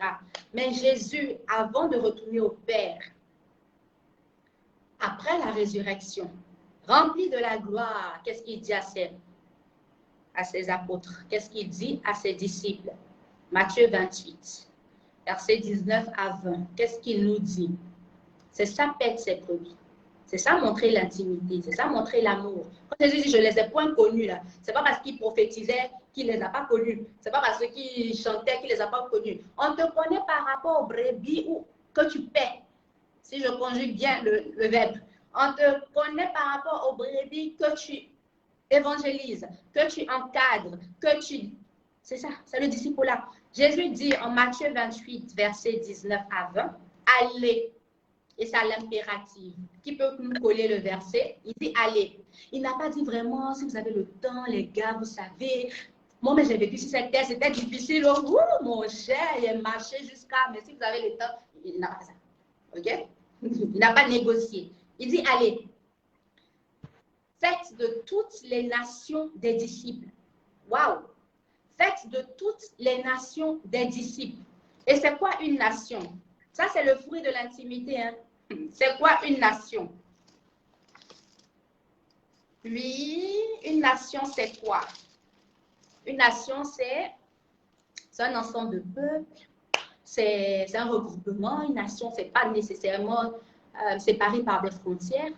Exemple, le peuple Akan peut être retrouvé en Côte d'Ivoire, au Ghana et dans d'autres contrées. C'est une nation, c'est un peuple Akan. Facebook est une nation. Elle dépasse la Chine. Une nation, c'est une nation. Et Jésus dit, allez, faites de toutes les nations mes disciples. Le français courant même dit, mes disciples. Donc, ce n'est pas d'avoir des excuses. Nous avons cette grande commission. Et qui dit commission, dit on t'a envoyé. C'est une mission. OK? On t'envoie en mission de faire de toutes les nations des disciples. Je suis une nation, tu es une nation. Quand la maman des jumeaux, la femme d'Isaac, avait en son sein 2 enfants, la Bible a dit quoi? Elle a 2 nations. Tu es une nation, je suis une nation. Jésus dit, allez et faites de toutes les nations. Il n'a pas séparé. Des disciples. Et il dit, mes disciples. Est-ce que nous faisons des nations, les disciples de Jésus? La nation qui est ta meilleure amie, là, est-ce que tu fais d'elle disciple de Jésus? Jésus dit à Pierre, paie mes brebis. Si tu m'aimes, en tout cas, si tu dis m'aimer, ce n'est pas pour tout le monde. Si tu dis m'aimer, paie mes brebis. Et qui est prêt à paître les brebis de Jésus? Est-ce que tu fais de la personne avec qui tu parles tout le temps un disciple de Jésus? Et il pousse, il dit, allez, faites de toutes les nations des disciples, baptisez-les au nom du Père, du Fils et du Saint-Esprit. Enseignez-les, ma partie favorite, à observer tout ce que je vous ai prescrit. Donc, le maître a prescrit des choses qu'il faut enseigner. On ne dit pas ce qu'on veut. On dit ce que le maître a fait, ce qu'il est venu faire pour nous. On leur donne le message du maître. Jésus sur la terre, beaucoup de nous voulons imiter Jésus. Exemple, guérir les malades, ressusciter les morts, quoi d'autre. On veut tout faire ce qu'il a fait, marcher sur l'eau. Mais personne ne veut prendre 3 ans pour faire 12 disciples. What about that? Et 3 ans pour faire 12 disciples qu'il a fait là. C'était ce qu'il est venu faire aussi. C'est le fruit de son intimité avec le Père. Il est allé prier chaque matin, Marc 1,35. Il se levait très tôt le matin, avant même que le soleil ne sorte. Jésus prie, qui suis-je? Pour ne pas prier. Il se levait. C'est le fruit de son intimité, c'est ces 12. Quand il montait au ciel, il dit au Saint-Esprit, il va, mais il va laisser chez eux. Il ne laisse pas son fruit au hasard. Il va laisser avec eux quelqu'un qui est plus grand, le consolateur, celui qui va les aider. Ils ont attendu pendant 40 jours le Saint-Esprit. Ce n'est pas rien. Donc, tu vas dire, j'ai le Saint-Esprit, mais tu ne veux pas faire des disciples. Quand le Saint-Esprit est reposé sur eux, ils disent, allez en Judée, en Samarie, à l'extrémité de la terre. C'est ce que le Saint-Esprit est venu leur dire. Moi, j'ai le Saint-Esprit, mais je suis couché chez moi. J'ai un Saint-Esprit là par rapport à quoi? Saint-Esprit là, il est là par rapport à quoi? Pour essuyer tes larmes parce que tu as le gourmet. Waouh! Saint-Esprit, tu as réduit son rôle à chagrin de cœur. Vraiment, on se répandit au Saint-Esprit, je me répands. Parce que ta mission, quand le Saint-Esprit vient sur toi, on a vu Marie, elle enfante. Quand le Saint-Esprit vient sur Jésus dans le désert, après être tenté, on dit le Saint-Esprit est avec lui, etc., n'est-ce pas? Quand on l'a baptisé, le Saint-Esprit, etc. C'est là qu'il a commencé son ministère, il n'a pas commencé avant. Quand le Saint-Esprit vient sur toi, là, c'est pour que tu cherches des âmes, que tu gagnes des âmes, que tu fasses des disciples.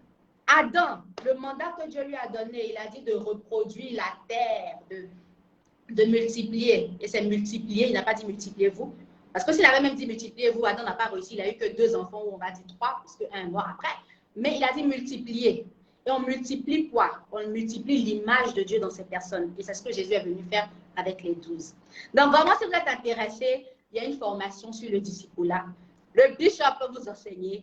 Nous pouvons vous enseigner, mais le plus important, là, c'est de faire de toutes les nations. Et toutes les nations, ça commence par ta communauté.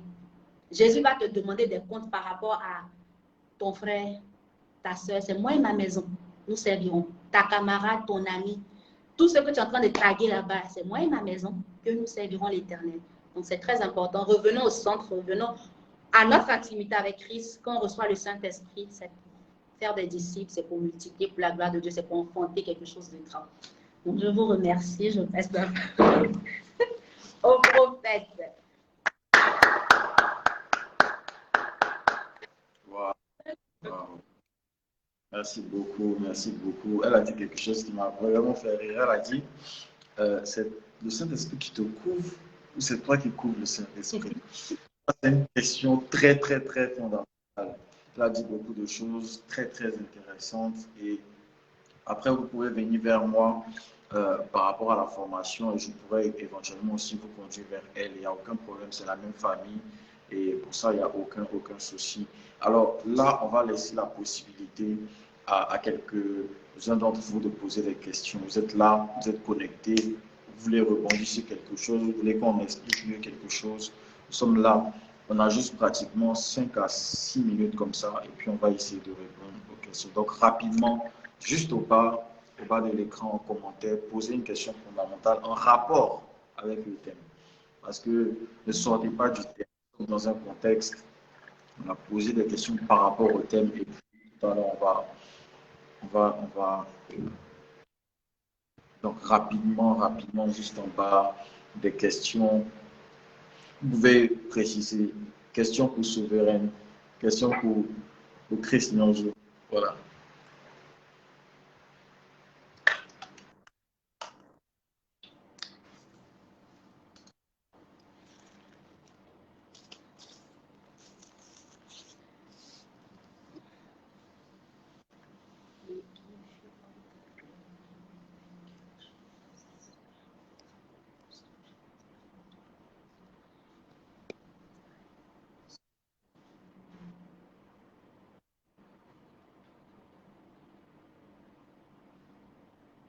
Donc, posez vos questions, nous vous attendons. Moi, j'ai une question. Donc, quelqu'un peut... Ok, go ahead. Que tout le monde a honte. Alors, moi, je vais demander à Souveraine, par rapport à tes expériences en ce qui concerne l'évangélisation. Certainement, comme tout le monde, au départ, il y avait la timidité, il y avait peut-être la peur, il y avait peut-être des doutes. Comment tu as fait, voilà, par rapport à ton expérience, pour pouvoir rentrer vraiment dans l'évangélisation, dans le disciple-là? Merci, c'est une bonne question. Déjà, la Bible nous dit qu'il ne nous a pas donné un esprit de timidité, n'est-ce pas? Donc, on va avec cette parole de foi. Et c'est vrai que dans la réalité, parfois, voilà, on a honte. Mais moi, je crois que c'est comme parler à n'importe qui. C'est comme parler comme je suis en train de vous parler. Et c'est de parler de ce que Dieu est pour toi. Quelqu'un dit comment savoir qu'on porte du fruit? Question pour le prophète et prophète. D'accord. Pour ne pas que ça passe rapidement. Donc, c'est de parler à la personne humainement, naturellement. Donc, c'est de dire ce que Dieu est pour toi, ce qu'il a fait pour toi. Et ça, c'est un aspect, ceux qui peuvent aller sur cette voie. Un autre aspect, c'est quel que soit ce que tu utilises, tu peux ramener ça à l'évangile. Quel que soit ce que tu utilises, tu peux ramener à Christ. Déjà, même la Bible tout entière, si on veut lire chapitre par chapitre, verset par verset et rechercher Christ dedans, on va le trouver. C'est ça.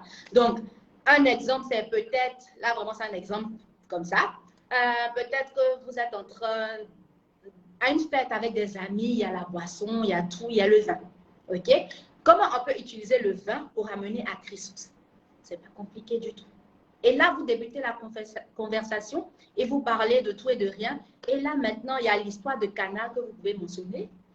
Là, maintenant, il y a le vin de vie qu'il est. Il y a tellement de rapprochements on peut emmener vers Christ par rapport aux choses naturelles. Si on prend une pierre et on veut évangéliser ou bien parler de Jésus à quelqu'un avec une pierre, tu dis qu'il y a des choses qui se rapprochent ou qui sont dans la Bible concernant Jésus vis-à-vis de cette pierre. Il est le rocher, n'est-ce pas? Et tu commences à argumenter comment il est le rocher, avec la pierre. Donc, on peut vraiment utiliser tout.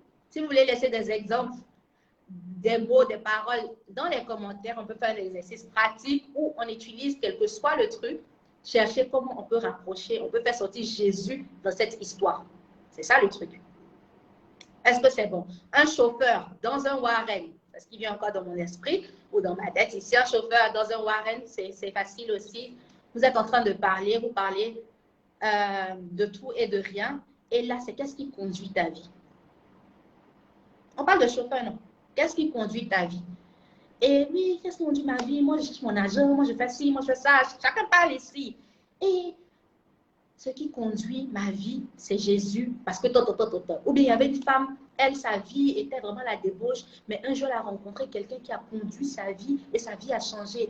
Et cette femme-là, elle était au puits, la femme samaritaine. Elle était là, mais tu n'as pas besoin de dire peut-être des thèmes bibliques. Tu trouves ta stratégie, ta manière. Mais moi, je veux vous envoyer à l'essentiel, c'est de converser.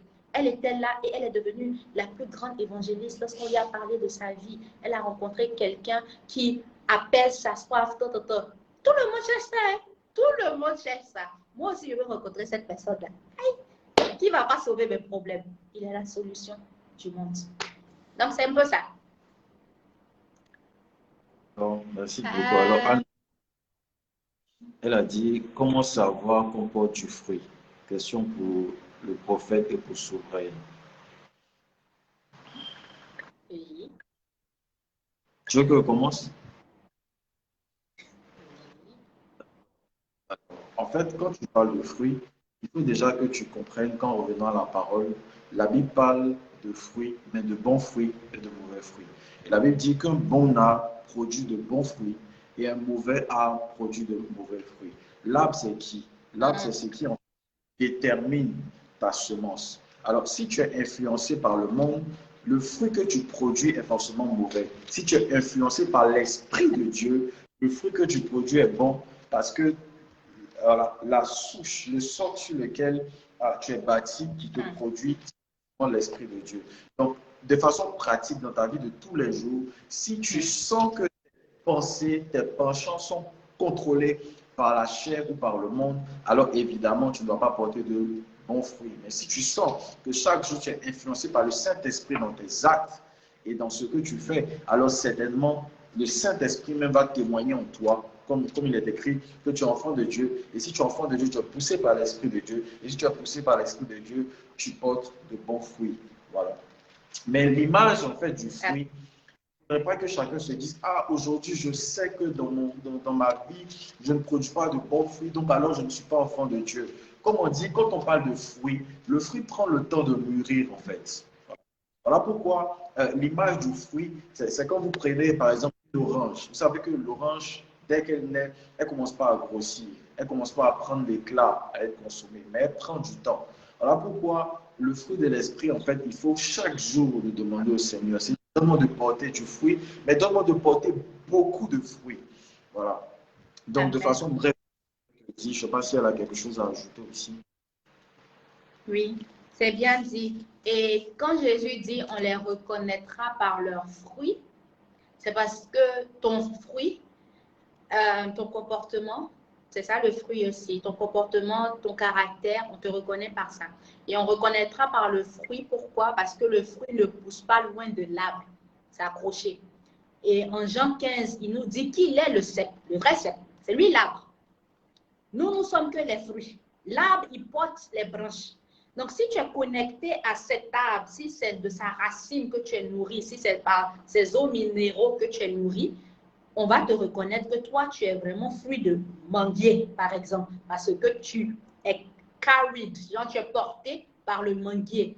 Et le manguier ici, c'est Jésus qui est l'arbre. C'est ça. Donc, quand on te reconnaît par tes fruits, c'est de qui tu es planté ou dérivé. Et de façon pratique, c'est reconnu dans ton caractère. Tu ne peux pas dire que tu es recouvert du Saint-Esprit, quelqu'un a marché sur ton pied, mais la personne va te connaître. Est-ce qu'il sait qui tu es? Est-ce que la personne sait qui je suis? La personne ne me connaît pas. C'est pas qu'elle a donné ma vie à Jésus, hein, sinon la personne ne me connaît pas. Si tu parles comme ça, on te reconnaît par tes fruits. Est-ce que vraiment c'est le fruit de l'esprit ici? Est-ce que c'est la patience, la tolérance, la bonté, etc. Jésus même crucifié, il dit pardonne-les, car ils ne savent pas ce qu'ils font. Mais toi, on a cogné un peu ta voiture là, vraiment, tu ne peux pas pardonner. Et une histoire qui me vient, c'est C'est Daddy, c'est le pasteur Georges, qui donnait une histoire, une anecdote où il était au plateau et puis il a failli cogner quelqu'un ou bien quelqu'un l'a connu, oublié l'histoire. Et la personne était tellement fâchée, il est sorti de sa voiture pour venir bavarder sur lui. Et puis quand il a vu, hé, pasteur! Il s'est rangé en même temps, son comportement a changé. J'ai dit, j'allais reconnaître ta voix. Et ça, c'était pas le pasteur. Donc, tu allais venir laver la personne. Donc, parfois, on veut agir, mais le Saint-Esprit te parle, tu dis, Saint-Esprit, et puis tu te calmes, c'est ça. Donc, de quel arbre es-tu tissé? Ou es-tu fruité? Ou es-tu, voilà, qui t'accroche? C'est là qu'on dit on te reconnaît. C'est bon? Qu'est-ce que Jésus aurait fait que tu fais ou que tu ne fais pas? Où emportes-tu le Saint-Esprit dans ta vie au quotidien? Qu'est-ce que tu laisses le Saint-Esprit dire au travers de ta bouche? Non, mais moi, là, j'ai donné ma vie à Jésus, mais ma bouche est sale, hein? Waouh! Ta bouche seulement, la Saint-Esprit ne peut pas laver là-bas. C'est ça, on dit, on les reconnaît.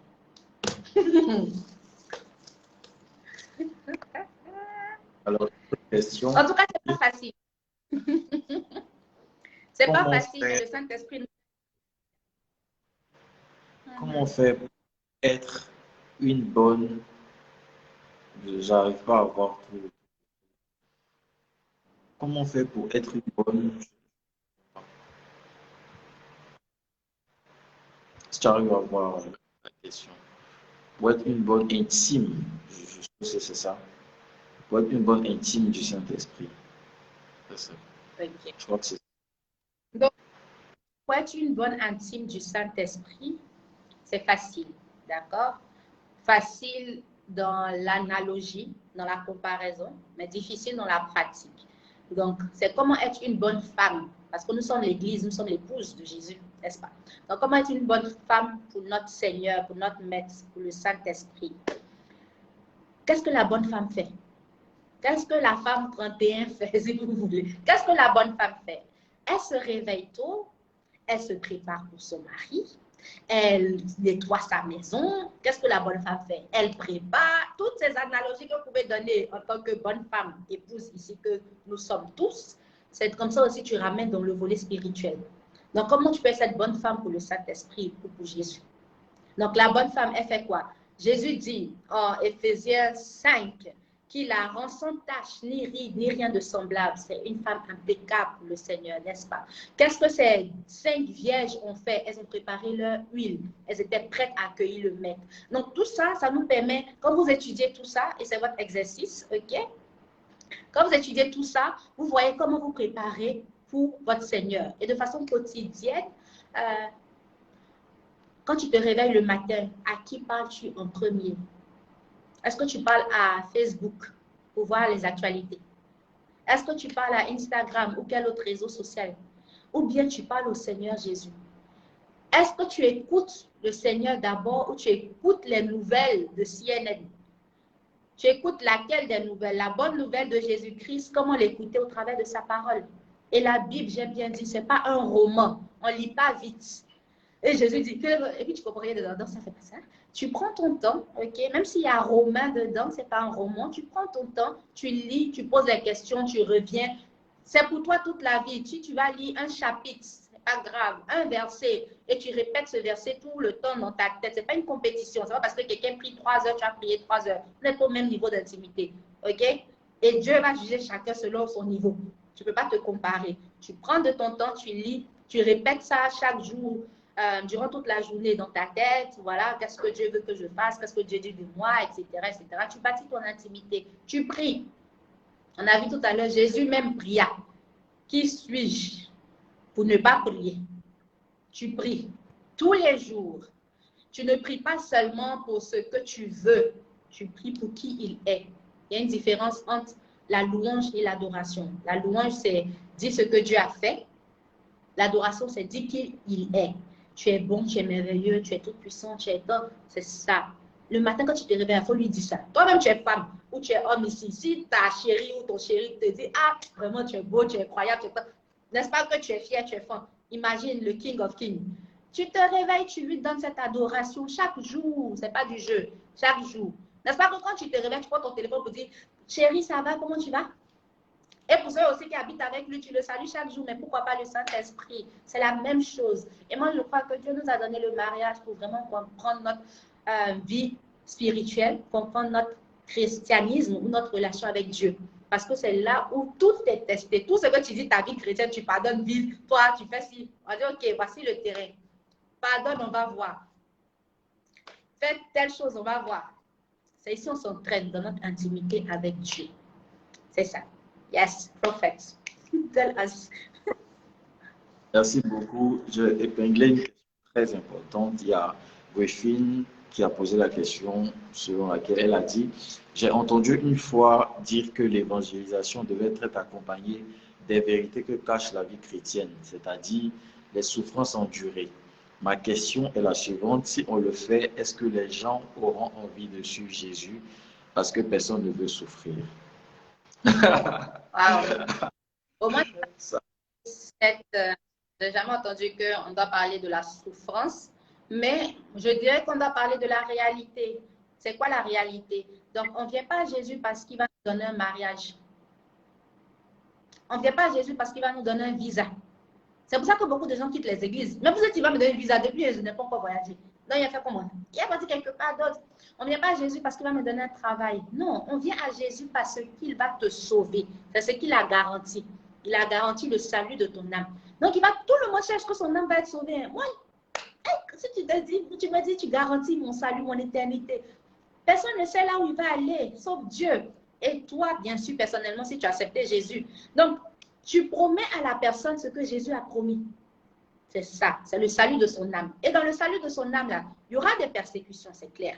Il y aura des hauts et bas, il y aura aussi des bons moments. Genre, c'est la vie. C'est comme si tu dis à quelqu'un, je te promets un enfant. Mais l'enfant aussi va pleurer, il va rire. C'est les saisons de la vie, il va profiter de la vie. Donc, dites aux personnes la vérité de Jésus. Qui il est, ce qu'il est venu faire. Il est venu réconcilier l'homme à Dieu. Tout le monde doit être réconcilié avec Dieu. Ça, c'est une vérité générale. Il est venu donner la vie. Et non seulement la vie, mais la vie éternelle. Tout le monde veut avoir la vie éternelle. Tout le monde veut sauver son âme, chercher à savoir où son esprit va être pour toujours. Donc, c'est ça la vérité. C'est bon? d'accord. En fait, je veux rajouter une chose. Oui. La Salomon a dit qu'il y a un temps pour toutes choses sous le soleil. Autrement dit, il y a des lois en fait qui ne sont pas attachées forcément au salut. Lorsqu'on parle de la bonne nouvelle, on parle du plan du salut pour nous. Donc il y a des gens, par contre, qui ne connaissent pas Jésus, ça n'a rien à voir avec l'évangile, et pourtant qui vivent dans l'abondance, qui ont des biens. Et il y a des gens aussi, quelque part, qui marchent avec le Seigneur, mais qui n'ont pas forcément tout ce qu'il faut. Il y a des saisons où Dieu peut nous permettre d'avoir telle chose, il y a des saisons où Dieu peut nous donner de pouvoir patienter. Mais tout est question, en fait, simplement de salut. Quand on prêche l'évangile, il faut qu'on dise aux gens simplement, vous venez au Seigneur parce que, à cause de l'amour que vous avez pour lui, qui est le reflet de l'amour qu'il a pour vous, parce que la Bible dit que nous l'aimons parce que lui nous a aimés en premier. Donc, c'est le reflet de l'amour. Quand tu perçois Dieu comme étant le Dieu qui t'aime, voilà. Plus tu sais que Dieu t'aime, plus tu peux l'aimer en fait. Mais plus tu te dis que Dieu ne t'aime pas, Dieu va te tuer, Dieu a une corde, non, non, non, non. Plus tu ne pourras pas en fait aimer Dieu. Donc derrière, tu te dis, Dieu m'aime, Dieu a tracé au devant de moi un chemin. Il a donné à son fils de pouvoir mourir à la croix. Je crois en lui, que je sois riche, que je sois pauvre, j'aime Jésus et je crois en ses promesses, je crois au fait qu'il va me sauver. Que j'ai un enfant, que je n'ai pas un enfant, je crois en l'évangile, je crois à la parole. En fait, tout le monde doit être animé de la véritable motivation. Tout à l'heure, quand elle a parlé, il y a beaucoup de personnes qui viennent à Christ en sentiment d'hypocrisie. Parce que je veux avoir ceci, je veux avoir cela, mais ça ne marche pas comme ça en fait. Lui nous a aimés alors que nous étions encore pécheurs. Donc il n'a pas cherché davantage. Il nous a aimés pendant que nous étions encore pécheurs. Donc nous aussi, on doit l'aimer quelles que soient les saisons de notre vie. C'est à ça qu'on doit s'approcher en réalité. Voilà. Je ne vais pas trop parler, je pense qu'elle a déballé. Il y a Francesco qui a posé une question, je vais laisser ça à Souveraine. Il a dit, est-ce que le fait de parler de Dieu est forcément significatif d'une intimité avec Christ? Parce que moi, j'ai connu des gens qui parlaient de Jésus, mais animés d'un esprit de python. Pour vous, cher orateur, Merci beaucoup, cher. Attends, je cherche son dos. Cher Do. D'accord. Donc, c'est une très bonne question. Est-ce que parler de Jésus est forcément signification d'une intimité avec Christ? Ok. Tout à l'heure, on a vu que c'est le fruit, ok, de notre intimité. Qui parle d'intimité parle de fertilité. C'est pour ça que je vous ai mis ça pour pouvoir, une phrase accrocheur pour pouvoir vous rappeler. Et quand on parle d'intimité, ça produit des fruits. Ça produit voilà, des fruits. On va utiliser le thème fruits. C'est comme une femme qui va avec son mari. Ça produit des fruits. C'est ça leurs enfants. C'est le fruit de leur amour, comme on aime dire. Et on a vu le cas de Pierre. Et Pierre, Jésus lui a demandé, m'aimes-tu? Si tu m'aimes, paie mes brebis. Ok. Donc, ça fait partie des fruits de cette intimité. Quand on aime Jésus, quand on est en intimité avec le Seigneur Jésus, on a des fruits. Et les fruits, c'est quoi? C'est le disciple-là, c'est de faire des disciples. Tout le monde veut faire tout ce que Jésus a fait, sauf faire des disciples. Ils veulent bâtir des églises. Jésus a dit, nulle part baptiser des églises. Il dit, je bâtirai mon église, mais vous faites des disciples. Mais personne ne veut comprendre ça. Et puis, tu as expliqué, tu as posé dans ta question qu'il y a des gens qui parlent de Jésus avec un esprit de python. D'accord. Ça, je ne sais pas trop, peut-être, peut-être pas. Mais s'il parle de Jésus avec un esprit de python, le fait qu'il parle de Jésus, c'est important. Exemple biblique. Quand Jésus, ses disciples sont venus le voir pour dire, il y a d'autres personnes qui évangélisent ou qui sont en train de chasser des démons en ton nom, une histoire. J'essaie de me rappeler de l'histoire parce qu'il y en a tellement d'histoires similaires. Qu'est-ce que Jésus a dit?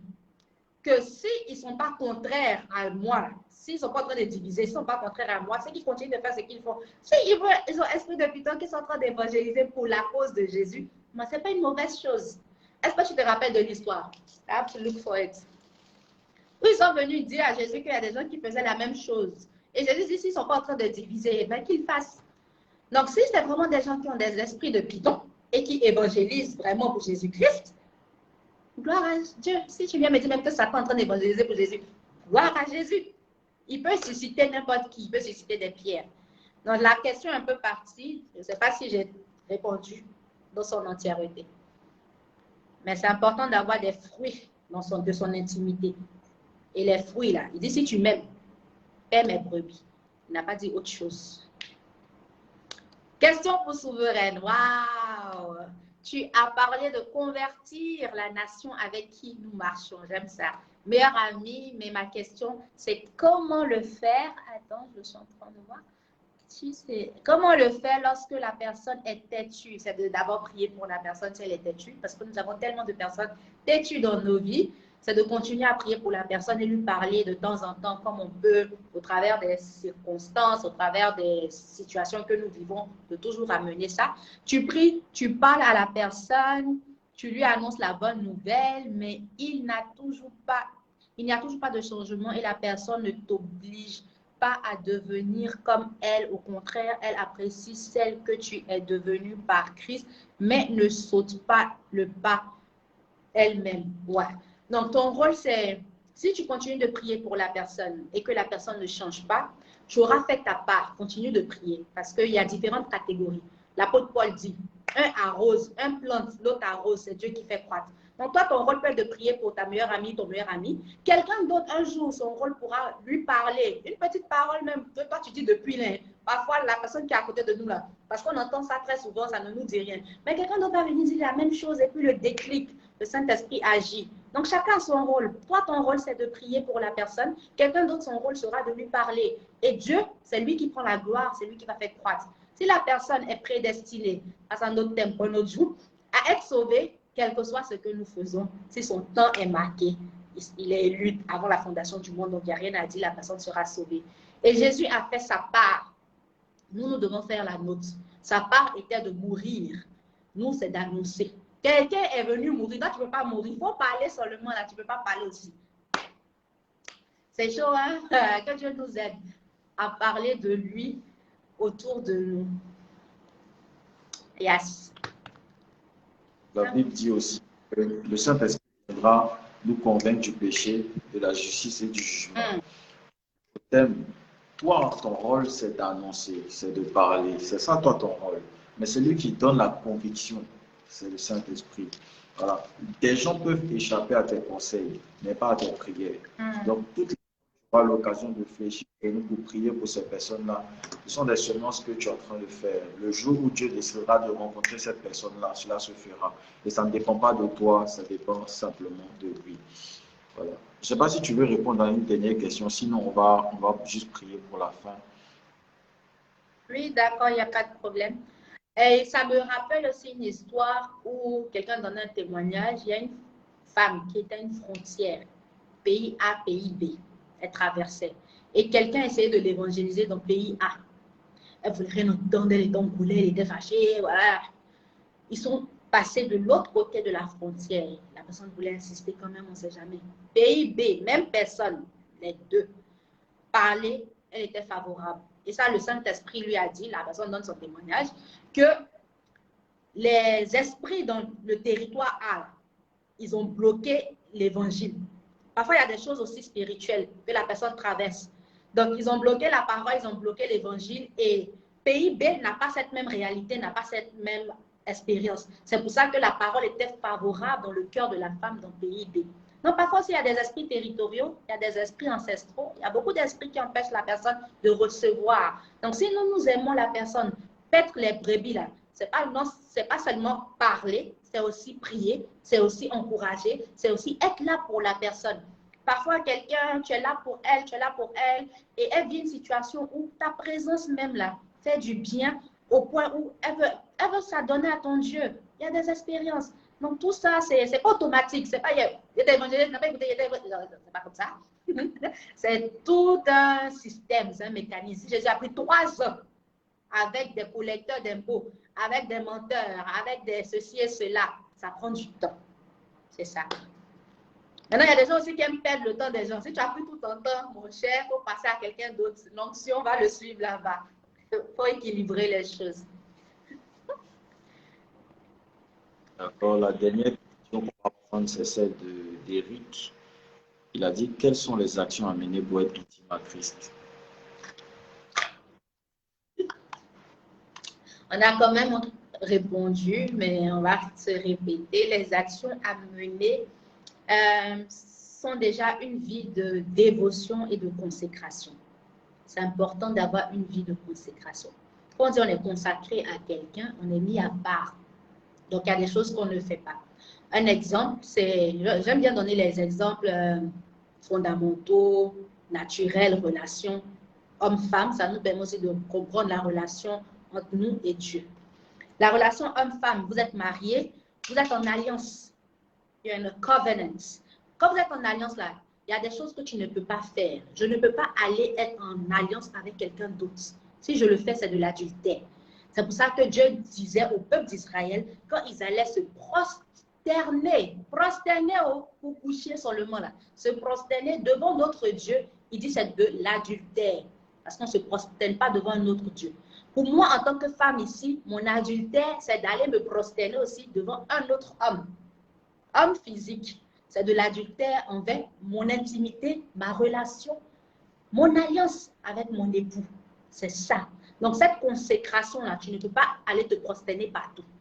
Ou même tu es supposé te prosterner devant Dieu. Et le prophète l'a dit tout à l'heure, tu serviras ou tu adoreras l'Éternel, ton Dieu, de tout ton cœur, de toute ton âme, de toute ta pensée, de toute ta force. C'est ça, cette dévotion. Et quelqu'un, quand on se prosterne devant lui, il y a ce rendement d'hommage. Tu peux pas rendre hommage à tout le monde. Donc, quand tu te réveilles le matin, tu lui rends hommage de par tes paroles, de par ton comportement, de par ta vie. C'est ça. Tu n'appartiens plus à l'ancien monde. Tu appartiens à un nouveau monde. N'est-ce pas? Donc, ta vie doit correspondre à ce nouveau monde. Exemple, une jeune fille, elle était yéyé, elle faisait ses comportements. Aujourd'hui, elle est madame. Donc, son monde a changé. Il y a un comportement à faire. Tu dois honorer le nom que tu portes. C'est quand je vous dis c'est la même chose, c'est vraiment la même chose. Dieu nous donne cette plateforme appelée mariage pour vraiment nous montrer davantage l'alliance, le mariage qu'on a avec Jésus-Christ. Donc, tu ne peux pas avoir le comportement que tu veux dans ta dévotion aussi avec Dieu. C'est important. Quand tu te maries, tu sers la personne. Quand tu es en alliance avec Dieu aussi, tu le sers. Tu n'es pas là pour être servi seulement. Toi, tu es assise comme ça. Tanti, tu n'es pas venu pour ça. Tu es venu aussi pour servir la personne. Donc, comment tu le sers? Comment voilà, tu dresses les choses, tout ça, c'est dans ton intimité avec Dieu. Comment on peut le servir? Et on le sert au travers de l'évangélisation ici que vous voulez fuir. Mais on ne va pas fuir au nom de Jésus, n'est-ce pas? Donc, c'est comme ça qu'on le sert. Au travers des dons et des talents qu'il nous a donnés. C'est comme ça qu'on le sert. Donc, c'est de vraiment faire cet exercice pour rapprocher, pour comparer et pour pouvoir adapter à notre vie spirituelle. Donc, être en intimité avec Dieu, c'est cette attitude de dévotion, de dévouement, d'adoration. C'est ce service, c'est ce lui rendre hommage. C'est tout ça que tu fais tous les jours là, que parfois on résume à lire ta Bible, prie, va à l'église. Tout ça là, c'est le fruit. Si tu es en dévotion, quelqu'un ne va pas te dire va à l'église. Ou bien, si tu es en intimité là, quelqu'un ne va pas te dire prie. Parce que ça vient de genre, ça découle. Tu es en dévotion, tu ne pries pas, tu fais quoi? Ce qu'on te dit, tu es en intimité avec Dieu, quelqu'un ne va pas te dire adore, chante, et les autres choses. Les autres choses là, c'est les conséquences. C'est bon? C'est comme quoi?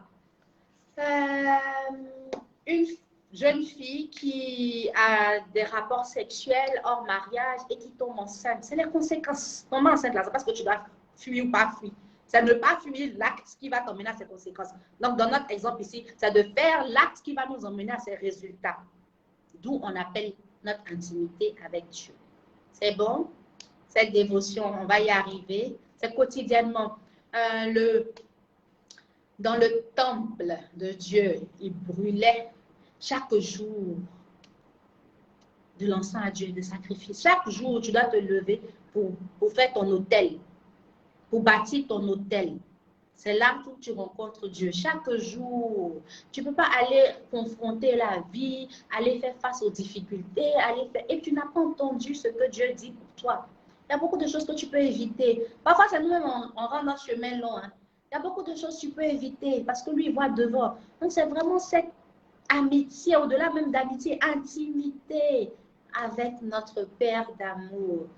Et Dieu merci, on ne doit pas aller quelque part de loin. C'est dans ta chambre, c'est dans ton salon, c'est dans... Voilà. C'est pas moi qui te lever chaque jour pour aller à la montagne. Dieu merci pour nous, on ne va plus à la montagne, mais la montagne est venue à nous. Donc, quand la montagne est à toi, fais usage de cette montagne. Si vous comprenez ici l'analogie, fais usage de cette montagne. Lève-toi et prie. Sois à la brèche pour ta vie, pour ta famille, pour ton entourage. Vraiment, ne baisse pas les bras. Comme Moïse baissait les bras, le peuple perdait. Lève les mains vers Dieu tous les jours. Tous les jours. Yes. Great. Alors, je veux qu'on puisse dire merci au Seigneur pour ce moment. C'est incroyable combien Dieu nous a fait du bien. Waouh, c'est tellement. Je suis béni. Je crois que tous ceux qui sont là aussi sont bénis. Voilà, je pense qu'on va faire ça très souvent. On va faire ça très souvent par la grâce de Dieu. Amen. Et Seigneur, merci pour ce temps. Merci pour ta présence. Merci pour toutes les âmes que tu as conduites durant ce moment, durant ce live. Nous voulons redécouvrir une autre facette de toi tous les jours de notre vie. C'est ce que nous désirons jusqu'à ton retour et jusqu'à ton avènement. Nous prions que tu nous donnes d'être circoncis du cœur et d'avoir constamment le regard tourné vers toi. Les montagnes ne peuvent nous sauver, mais nous regardons ce qu'il y a derrière les montagnes. Celui que tu es, c'est d'être le roc de notre vie. Nous sommes accrochés à toi et nous prions pour plus d'intimité avec toi. Nous voulons marcher avec toi, nous voulons évoluer avec toi, afin qu'à la fin de toutes choses, nous soyons les ouvrages de tes mains et qu'à la fin, tu nous dises d'avancer et de venir comme étant des bons et des fidèles serviteurs. Merci pour toutes les personnes que tu as attirées à toi. Merci pour l'oratrice, Seigneur Jésus, invitée. Merci de poser ton regard sur elle, sur sa famille et sur tout ce qu'elle aura à entreprendre. Au nom de Jésus-Christ, que ton nom soit célébré. Au nom de Jésus. Amen. Amen. Merci beaucoup, Reine. Que Dieu te bénisse. Merci à vous tous qui vous êtes connectés en ce soir. Que la main du Seigneur soit sur vous et shalom à tout le monde. Que Dieu vous bénisse.